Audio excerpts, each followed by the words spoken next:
Hello, I'm Jan Michael Ross. And I'm Dmitry Sharapov. In this video, we're going to illustrate the core idea of our article, When the Leader Follows, Avoiding Dethronement Through Imitation, by taking you through a couple of situations of our study context. Imitation in business contexts is usually thought of as something negative, something done only by firms who can't innovate.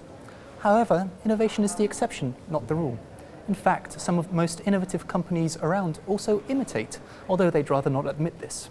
These cases in where the market leader appears to imitate the rivals motivated us to investigate when such a strategy can be effective and when it can't. Getting data on these decisions from companies is difficult, and top managers are subject to a range of pressures from various stakeholders which influence their decisions and their impact on performance. In order to get a clearer view of when and why an imitation strategy can be beneficial for a leader, we chose to use data from a sports setting. The America's Cup World Series of sailing provided a setting in which head-to-head competition could be observed by fine-grained data on competitor actions and wind changes, which highly impact the outcomes of those races. Now, let's get to the sailing.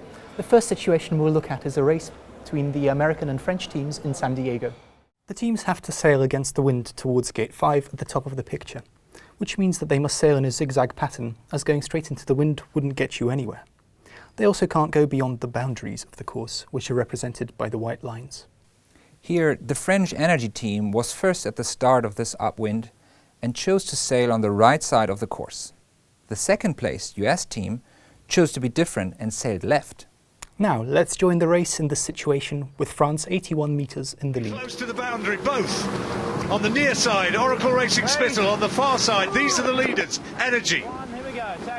As both boats have reached the course boundaries, both are now turning and sailing towards the gate. These maneuvers require a lot of coordination. The helmsman has to steer the boat carefully through the wind, while the crew is running to the other side of the boat and adjusting the sails as accurately as possible. Dmitry, what's interesting about this situation? Well, Jan, you can see that by allowing the American team to go to the opposite side of the course, the French team has taken the risk of an unexpected change in wind direction benefiting their opponents. In fact, this is what you can see happening as the wind has shifted to the left, benefiting the US boat, who are now eating up the distance between themselves and the leader. See, now the lead is down from 81 metres to 22. Top, middle, right, looks best. Johnny Shaver. Yes, if this left-hand shift holds, it's going to be Oracle in front of the French. The French went to that right corner and got parked up over there. I think at the end... We have new leaders. We have new leaders. Oracle Racing Spittle are in front. After overtaking, the US team remained in front, won the upwind and the race. Now let's go to another race in Newport between a Korean team and the US team, where we see that the leader is taking a different approach to defending their lead. Here in our overview, the US boat is ahead and both boats rounded the gate on the same direction and are now sailing towards the right side of the course. Let's go to the video. We see here the Korean boat close behind the US one. And now they decide to attack by turning and sailing towards a different side of the course. The leader, however, decides to neutralize this attack by imitating the move of the Korean boat, and both boats again sail parallel to one another in the same direction. While they carry on doing this, Jan, tell us what else is cool about this setting. Well, what's great about this competition is that the key things for success are the helmsman's decisions and how well the team can execute them. These fast boats are identical, and there are strict limits on the number of crew members and their weight. You can see here how the crew are making constant adjustment to the sails, while the helmsman behind, hanging off the side of the boat, is monitoring what his team, the competitors, the wind and the waves are doing. Now the boats are getting closer to the course boundary and must decide on when to make their next turn.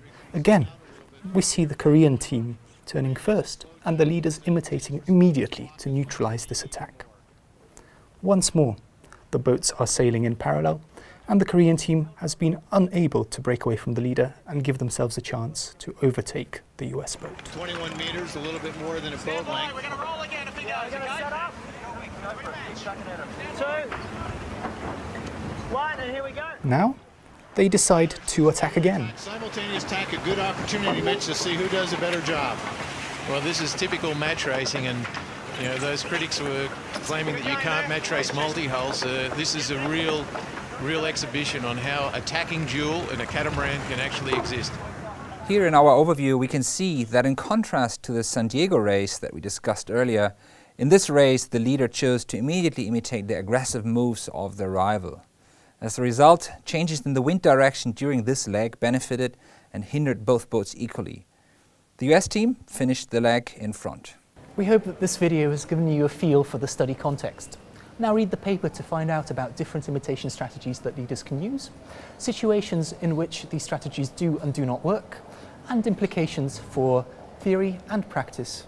Jan, what are you thinking?